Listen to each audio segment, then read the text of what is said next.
ನಾನೊಂದ್ಸಲ ಪ್ರಶ್ನೆ ಬಂದಿತ್ತು ನನ್ನ ತಲೆಗೆ, ಏನು ಕೊಟ್ಟರೆ ಸರಿ ಆಗತ್ತೆ ಮಕ್ಕಳಿಗೆ?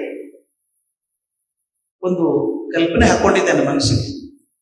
ನೀವೊಂದು 15 ದಿವಸ ಊರಿಗೆ ಹೋಗ್ತೀರಿ ಅಂತ ಇಟ್ಕೊಳ್ಳಿ, ಪ್ರವಾಸಕ್ಕೆ ಹೋಗ್ತೀರಿ ಅಂತ ಇಟ್ಕೊಳ್ಳಿ. ಸೂಟ್ ಕೇಸ್ ಪ್ಯಾಕ್ ಮಾಡ್ತೀರಿ, ಪ್ರವಾಸಕ್ಕೆ ಹೋಗ ಸೂಟ್ ಕೇಸ್ ಪ್ಯಾಕ್ ಮಾಡ್ತೀವಿ. ಸೂಟ್ ಕೇಸಲ್ಲಿ ಯಾವ ಥರದ ಬಟ್ಟೆ ಹಾಕೋತೀರಿ ಅನ್ನೋದು ನೀವು ಎಲ್ಲಿ ಹೋಗ್ತೀರಿ ಅನ್ನೋದ್ರ ಮೇಲೆ ಇದೆ ಅಲ್ವಾ? ನೀವು ಎಲ್ಲಿಗೆ ಹೋಗ್ತೀರಿ ಅನ್ನೋದ್ರೆ ಸೂಟ್ ಕೇಸಲ್ಲಿ ಯಾವ ಥರದ ಬಟ್ಟೆ ಹಾಕೋತೀರಿ. ತುಂಬಾ ಚಳಿ ಇರೋ ಪ್ರದೇಶಕ್ಕೆ ಹೋದ್ರೆ, ಹಿಮ ಬೀಳೋ ಪ್ರದೇಶಕ್ಕೆ ಹೋದ್ರೆ ಬೆಚ್ಚಗಿನ ಬಟ್ಟೆ ಹಾಕೊಳ್ರಿ, ಥರ್ಮಲ್ ಹಾಕೊಳ್ರಿ, ಸ್ಕಾರ್ಫ್ ತಗೊಳ್ಳಿ, ಗ್ಲೌಸ್ ಹಾಕೊಳ್ಳಿ, ಶೂಸ್ ಹಾಕೊಳ್ಳಿ ಅಂತೀವಿ. ಆದ್ರೆ ಕೆಟ್ಟ ಬಿಸಿಲಿರುವಂತ ಜಾಗಕ್ಕೆ ಹೋಗೋದಾದ್ರೆ ಸ್ಕಾರ್ಫ್ ಸ್ವೆಟರ್ ಏನು ಬೇಕಾಗಿಲ್ಲ, ಅಲ್ಲಿ ಲೈಟ್ ಕಾಟನ್ ಡ್ರೆಸ್ ಆದ್ರೆ ಸಾಕು. ಅಂದ್ರೆ ನಾವು ಎಲ್ಲಿಗೆ ಹೋಗ್ತೀವಿ ಅನ್ನೋದು ಸೂಟ್ ಕೇಸ್ನಲ್ಲಿ ಯಾವ ತರದ ಬಟ್ಟೆ ಹಾಕೋತೀವಿ ಅನ್ನೋದು ತೀರ್ಮಾನ ಮಾಡೋದು. ನನಗೆ ಪ್ರಶ್ನೆ ಇರೋದು, ಇಷ್ಟು ಜನ ಮಕ್ಕಳಿದ್ದಾರಲ್ಲ, ಮುಂದೆ ಎಲ್ಲಿ ಹೋಗ್ತಾರೆ ಗೊತ್ತಿಲ್ಲ ನನಗೆ. ಚಿತ್ರ ಪರಿಸ್ಥಿತಿ ಅದು. ನಾಳೆ ಇವ್ರು ಏನಾಗ್ತಾರೆ ಅಂತ ಗೊತ್ತಿಲ್ಲ. ಇದರಲ್ಲಿರುವಂತ ಮಗು ಒಬ್ರು ನಾಳೆ ಭಾರತದ ರಾಷ್ಟ್ರಪತಿ ಆಗ್ಬೋದು. ಯಾಕಾಗ್ಬಾರ್ದು? ರಾಮೇಶ್ವರ ಹುಟ್ಟಿದಂತ ಹುಡುಗ ರಾಷ್ಟ್ರಪತಿ ಕಲಾಂ ಆಗೋದಾದ್ರೆ, ಎಲ್ಲೋ ಕೇರಳದ ಹಳ್ಳಿಯಲ್ಲಿ ಹುಟ್ಟಿದಂತ ಹುಡುಗ KR ನಾರಾಯಣನ್ ರಾಷ್ಟ್ರಪತಿ ಆಗೋದಾದ್ರೆ, ಪ್ಲಾಟ್ಫಾರ್ಮ್ ಆಗಿ ಚಾ ಮಾರ್ತಿದ್ದಂತ ಹುಡುಗ ಭಾರತದ ಪ್ರಧಾನಮಂತ್ರಿ ಆಗೋದಾದ್ರೆ, ನಮ್ಮ ಹುಡುಗರು ಯಾಕಾಗ್ತಾರೆ? ನಾನು ಉದ್ದೇಶ ಇಷ್ಟು, ಇವ್ರು ಆಗ್ತಾರೆ ಅಂತ ನಂಬಿಕೆಯಿಂದಾನೇ ಪಾಠ ಮಾಡ್ಬೇಕು. ಅಯ್ಯೋ ಇವರೇ ಮಾಡ್ತಾರೆ ಬಿಡ್ರಿ ಅಂದ್ರೆ ಆಗೋಲ್ಲ. ಆ ಧೋರಣೆನೇ ಸರಿಯಾಗಿ. ಅದು ನಾನು ಹೇಳೋದು, ನಾನು ಶಿಕ್ಷಕರಾಗ್ಲಿ, ಮಕ್ಕಳ ತಂದೆನಾಗ್ಲಿ, ಮಕ್ಕಳನ್ನ ಹ್ಯಾಕ್ ಬೆಳೆಸ್ಬೇಕು ಅಂದ್ರೆ ಇದೊಂದು ಫ್ಯೂಚರ್. ಇಂಗ್ಲಿಷ್ ನಲ್ಲಿ ದೊಡ್ಡ ಪದ್ಯ ಇದೆ ಸ್ನೇಹಿತರೆ, ದೊಡ್ಡ ಪದ್ಯ ಇದೆ. ಅದು your child is not your child. ನಿಮ್ಮ ಮಗು ಅಲ್ಲ, ಅದು ಪ್ರಪಂಚದ ಕಾಣಿಕೆ. ಅದು your A custodian of the property. ಭಗವಂತ ಒಂದು ಆಸ್ತಿ ಕೊಟ್ಟಿದ್ದಾನೆ, ನಿಮ್ಗಲ್ಲ. ಅದು ಪ್ರಪಂಚಕ್ಕೋಸ್ಕರ ಚೆನ್ನಾಗಿ ಕಾಪಾಡಿ ಅದನ್ನ ಬೆಳೆಸಿ ಪ್ರಪಂಚಕ್ಕೆ ಕೊಡ್ಬೇಕು ನಿಮ್ಮಂತ ವಾಪಸ್. ನಮ್ಮ ಸಿದ್ದೇಶ್ವರ ಸ್ವಾಮಿಗಳು ಬಹಳ ಚಂದ ಹೇಳೋರು. ಅವ್ರಿಗೆ ಸ್ಟೈಲ್, ಅವ್ರದೇ ಸ್ಟೈಲ್ ಹೇಳೋದು ಬಹಳ ಚಂದ. ದಯವಿಟ್ಟು ಚಂದ ಕತೆ ಕೇಳಿದ್ರೆ ಬಹಳ ಚೆನ್ನಾಗಿದೆ. ಅವ್ರ ಪ್ರಕಾರ ಒಬ್ಬ ರಾಜ ಇದ್ದ. ರಾಜನ ದರ್ಬಾರ್ ನಡೆದಿತ್ತು. ಯಾರೋ ಒಬ್ಬ ರೈತ ಒಂದು ಬುಟ್ಟಿ ಹಣ್ಣು ತಂದು ಕೊಟ್ಟ. ರಾಜ ಅಂದ, ಎಲ್ಲರಿಗೂ ಹೆಚ್ಚು ಕೊಟ್ಟು ಬಿಡ್ರಿ ಅಂದ. ಎಲ್ಲ ಹೋಡ್ ಮಾಡಿ ಇದ್ದವ್ರಿಗೆಲ್ಲ ಹಣ್ಣು ಕೊಟ್ಟು. ಅಲ್ಲೊಬ್ಬ ರೈತ ಕೂತಿದ್ದ. ನೀನು ತಗೊಳಪ್ಪ ಅಂದ ರಾಜ. ರಾಜರ, ನನಗ ಹಣ್ಣು ಬ್ಯಾಡ್ರಿ, ಆ ಬೀಜ ಕೊಡ್ರಿ ಸಾಕು ನನಗ. ರೈತ ಬೀಜ ತಗೊಂಡು ಹೋದ, ತನ್ನ ಹೊಲದೊಳಗೆ ಹಾಕಿದ, ಗೊಬ್ಬರ ಹಾಕಿದ, ನೀರ್ ಹಾಕಿದ, ಬಿಸಿಲು ಬೀಳಿಗೆ ಬಿಟ್ಟ, ಕಾಳಜಿ ಮಾಡಿದ, ಕಸ ಬರ್ಲಾರ್ದಂಗ ನೋಡ್ಕೊಂಡ. 10 ವರ್ಷ ಬೆಳೆಸಿದ.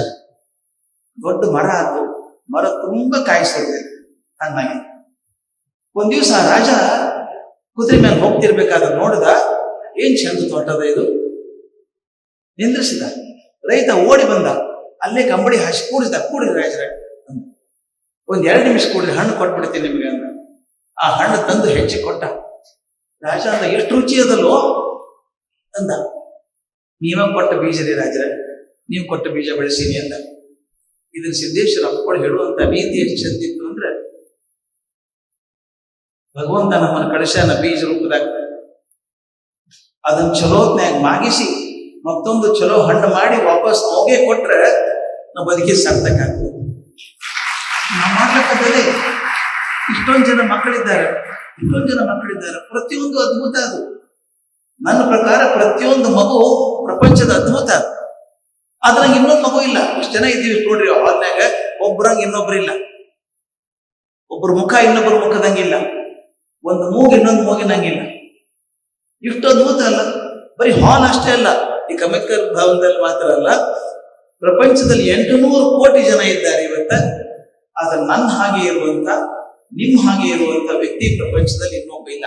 Unique, wonder of the world. ಪ್ರಪಂಚದ ಅದ್ಭುತ ನಾವೆಲ್ಲ. ಆದ್ರೆ ನಾವು ಅದರ ಅದ್ಭುತ ನೋಡ್ಕೊಂಡಿವೇನು? ಶಿಕ್ಷಣ ಅಂದ್ರೆ ಅದು. ಭಗವಂತ ಒಂದು ಒಳ್ಳೆ ಬೀಜ ಕೊಟ್ಟ ನಮ್ಮ ಕೈಯಲ್ಲಿ. ನಾನು ಯಾವಾಗಲೂ ಶಾಲೆ ಪ್ರಿನ್ಸಿಪಾಲ್ರಿಗೆ ಹೇಳೋದು, ನಮ್ಮಲ್ಲಿ ಅಡ್ಮಿಷನ್ ಇಷ್ಟ ಆಯ್ತು ಅಂತ ಬಹಳ ಅಭಿಮಾನ ಪಡ್ಬೇಡ್ರಿ. ಎಷ್ಟು ಹುಡುಗರು ಬರ್ತಾರೆ ನಿಮ್ಮ ಶಾಲೆ ಒಳಗ, ಅಷ್ಟು ಎದೆ ನಡಗಬೇಕು ನೀವು. ಒಂದೊಂದು ಮಗು ಅಂದ್ರೆ ಒಂದು ಪರಿವಾರದ ಕನಸು. ಆ ಪರಿವಾರದ ಕನಸುಗಳನ್ನ ಕಾಪಾಡುವ ಶಕ್ತಿ ಅದೇ ನಮ್ಮಲ್ಲಿ. ಆ ಪ್ರೀತಿ ನೋಡ್ಕೊಳಕ್ ಸಾಧ್ಯ ಇದೆ. ದಯವಿಟ್ಟು ನಾನು ಹೇಳ್ಬೇಕಾದಷ್ಟೇನೆ, ಆ ಸೂಟ್ ಕೇಸಿಗೆ ಬರ್ತೀನಿ, ನಾ ಬರ್ತಿಲ್ಲ. ಇನ್ನ ಸೂಟ್ ಕೇಸ್ನ ಯಾವ್ದು ಹಾಕ್ಬೇಕು ಅಂದಾಗ ಏನ್ ಹಾಕ್ಬೇಕು? ಈ ಮಕ್ಕಳು ಎಲ್ಲಿ ಹೋಗ್ತಾರ ಗೊತ್ತಿಲ್ಲ. ಎಲ್ಲಿ ಹೋಗ್ತಾರ ಅಂತ ಗೊತ್ತಿಲ್ಲ, ಅವ್ರನ್ನ ತಯಾರಿ ಮಾಡೋದು ಹೆಂಗೆ ನಾವು? ಅದಕ್ಕೆ ಒಂದು ಆರ್ಟಿಕಲ್ ನಾಗ ಬರೆದಿದ್ದೆ ನಾನು, today's education is a definite process for indefinite future. Definite process, 3 ತಿಂಗಳ ಪರೀಕ್ಷೆ ಆಗಬೇಕು, ರಿಪೋರ್ಟ್ ಕಾರ್ಡ್ ಬರಬೇಕು, ಪ್ರಮೋಷನ್ ಆಗಬೇಕು, ಗ್ರೇಡ್ ಬರಬೇಕು, ಎಲ್ಲ ಬರಬೇಕು. ಪ್ರಾಸೆಸ್ ಡೆಫಿನೆಟ್ ಅದ. ಎಲ್ಲಿ ಹೋಗ್ತಾ ಹುಡುಗರು ಗೊತ್ತಿಲ್ಲ. ಎಲ್ಲರಿಗೂ ಒಂದೇ ತರ ಶಿಕ್ಷಣ ಕೊಡ್ತಾ ಇದ್ದೀನಿ. ಇವ್ರು ಯಾರು ಒಂದೇ ತರ ಆಗೋರು ಅಲ್ಲ. ಇವರು ಪಕ್ಕದಲ್ಲಿ ಕೂತಿರ್ತಾರೆ, ಇವ್ರೇನು ಆಗ್ತಾರೆ, ಇವ್ರೇನು ಆಗ್ತಾರೆ, ಅದೆಲ್ಲ ಕಲಿಸಿದ್ ಒಂದೇ. ನಾನು ಹೆಂಗ್ ಪ್ರಯೋಜನ ಆಗ್ತದೆ ಅದು ಅನ್ಕೋತಿದ್ದೆ. ಇವ್ರು ಸೂಟ್ ಕೇಸ್ನಾಗ ಹೆಂಗ್ ಪ್ಯಾಕ್ ಮಾಡ್ಬೇಕು, ನಾವು ಈ ಮಕ್ಕಳ ಸೂಟ್ ಕೇಸ್ ಹೆಂಗ್ ಪ್ಯಾಕ್ ಮಾಡ್ಬೇಕು, ತಲೆ ಕೆಟ್ಟೋಗಿತ್ತು ನನಗೆ. ಒಂದ್ ಸಣ್ಣ ಸೊಲ್ಯೂಷನ್ ಸಿಕ್ತು ನನಗೊಂದು 5-6 ವರ್ಷ ಕೆಳಗೆ. ಸಣ್ಣ ಸೊಲ್ಯೂಷನ್ ಸಿಕ್ತು. ನಾನು ಇಂಗ್ಲೆಂಡ್ನಾಗಿದ್ದೆ, ಲಂಡನ್ನಿಂದ ಪ್ಯಾರಿಸ್ಗೆ ಹೋಗ್ಬೇಕಾಗಿತ್ತು. ಲಂಡನ್ನಿಂದ ಪ್ಯಾರಿಸ್ಗೆ ಹೋಗ್ಲಿಕ್ಕೆ ಒಂದು ಟ್ರೈನ್ ಅದ. ಯಾರು ಅವಕಾಶ ಸಿಕ್ಕರು ಹೋಗ್ರಿ, ಮುಂದೆ ಬಾ ಚಂದ. ಸಮುದ್ರ ಕೆಳಗೆ ಹೋಗ್ತದೆ ಟ್ರೈನ್, ಮ್ಯಾಲ ಸಮುದ್ರ ಕೆಳಗೆ ಹೋಗ್ತದೆ, ಡೈರೆಕ್ಟ್ ಲಂಡನ್ ಪ್ಯಾರಿಸ್ ಹೋಗ್ತದೆ. ನಾನು ನನ್ನ ಹೆಂಡತಿ ಕೂತಿದ್ವಿ. ಟ್ರೈನ್ ಶುರು ಆಗಿ ಒಂದು 5 ನಿಮಿಷ ಆಗಿತ್ತು. ಕಂಪಾರ್ಟ್ಮೆಂಟ್ ಒಳಗೆ ಒಂದು 8-10 ಜನ ಯಂಗ್ಸ್ಟರ್ಸ್ ಬಂದ್ರು. ಎಲ್ಲ 25-40 ವರ್ಷದವರು. ಎಲ್ಲ ಬರ್ಮೋಡಾ ಪ್ಯಾಂಟು, ಟೀ ಶರ್ಟು, ಹೇಗೆಲ್ಲ ದೊಡ್ಡ ಬ್ಯಾಗ್ ಹಾಕೊಂಡು ಬಂದು ಗಲ ಮಾತಾಡ್ತಾ ಬಂದು ಅಲ್ಲೆಲ್ಲ ಕೂತ್ಕೊಂಡು ನನ್ನ ಪಕ್ಕ ಹುಡುಗಿ ಕೂತ್ಕೊಂಡು ನಾ ದೋಸ್ತಿ ಬಹಳ ಲಘು ಮಾಡ್ಕೊತೀನಿ.